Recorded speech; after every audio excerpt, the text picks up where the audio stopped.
ఈరోజు మన టాపిక్ అండి స్నోరింగ్, అదే గురక. అందరికి కామన్ గా ఉంటుంది కదా, చిన్నపిల్లల నుంచి పెద్దవాళ్ళ వరకు ఈ సమస్య చాలా మందికి ఉంటుంది. గురక. వెల్కమ్ టు సుధారమ్మ హోమియో మీకోసం డాక్టర్ పద్మ. గురక నార్మల్ గా చిన్న సౌండ్ తోటి వస్తే అది ఓకే, అంటే మన వెనకాలకి పడుకున్నప్పుడు నాలుగు అడ్డుపడి అలాంటివి కూడా జరిగి, లేదంటే ఒళ్ళు అలిసి అలా కూడా రావచ్చు.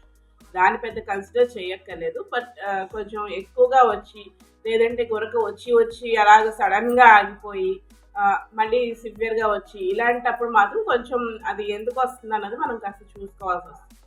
గురకలో దానికి కారణాలు చూసామనుకోండి, మనకి ఈ ముక్కులో పాలిప్స్ అని వస్తాయి కదా, కాయలు, లేదంటే గొంతులో టాన్సిల్స్ కానీ, ఇవి గాలి పీల్చుకునేటప్పుడు అడ్డు వచ్చినప్పుడు కూడా మనకి ప్రాబ్లం వస్తుంది.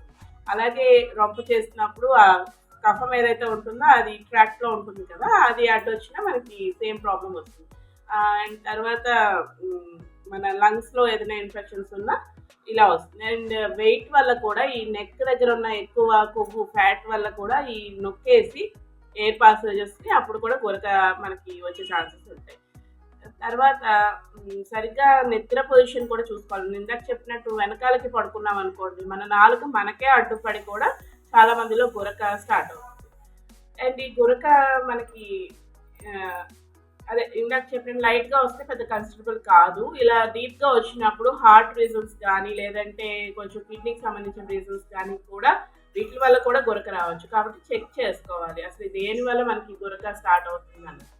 ఓకేనండి. అండ్ మేనేజ్మెంట్లోకి వస్తే ఏ కారణాలు చూసాం కదా, వెయిట్ ఉన్నప్పుడు వచ్చింది అనుకోండి, వెయిట్ తగ్గించుకోవడం, నెక్ దగ్గర ఎక్సర్సైజ్ చేసినప్పుడు కొవ్వు తగ్గడం అలాంటివి. అండ్ తర్వాత ముక్కు కంజెషన్ ఉందనుకోండి, రాత్రిపూటే కొంచెం ఆవిరి పీల్చి పడుకోవడం, ఇలాంటివి చేసినా మనకి క్లియర్ అవుతుంది. అలాగే ఎడినాయిడ్స్ టాన్సిలైటిస్ వల్ల వస్తే, టాన్సిలైటిస్ నేను గతంలో వీడియో చేశాను కదా, అది కరిగించుకున్నా మనకి గురక తగ్గుతుంది. ఎడినాయిడ్స్ మళ్ళీ చెప్తానండి. ఇప్పుడైతే నార్మల్ గురకకి ఏంటి మెడిసిన్ అన్నది చూద్దాం.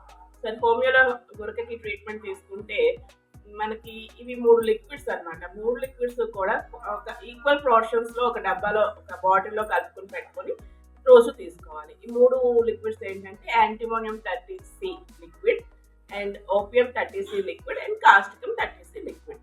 ఈ 3 కూడా ఒక బాటిల్లో ఈక్వల్ పోర్షన్స్లో కలిపేసి అవి మీరు రోజు నైట్ పడుకునే ముందు ఒక 8 డ్రాప్స్ పావు గ్లాస్ వాటర్లో తీసుకుంటూ ఉంటే మీకు ఖచ్చితంగా ఒక 1 వీక్ వాడేటప్పటికి చాలా వరకు రిలీఫ్ వచ్చేస్తుంది. ఇంకొంచెం సివియర్గా ఉంటే మాత్రం అదే నేను చెప్పినట్టు దాని యొక్క కారణాలు ఏంటన్నది చూసుకుని వాటికి ట్రీట్ చేసుకోవాలి. ఓకేనా అండి? ఈరోజు మన టాపిక్ మీకు నచ్చినట్టయితే నా ఛానల్ని లైక్ చేయండి, షేర్ చేయండి, సబ్స్క్రైబ్ చేయండి, అండ్ బెల్ ఐకాన్ పుష్ చేయండి. Thank you.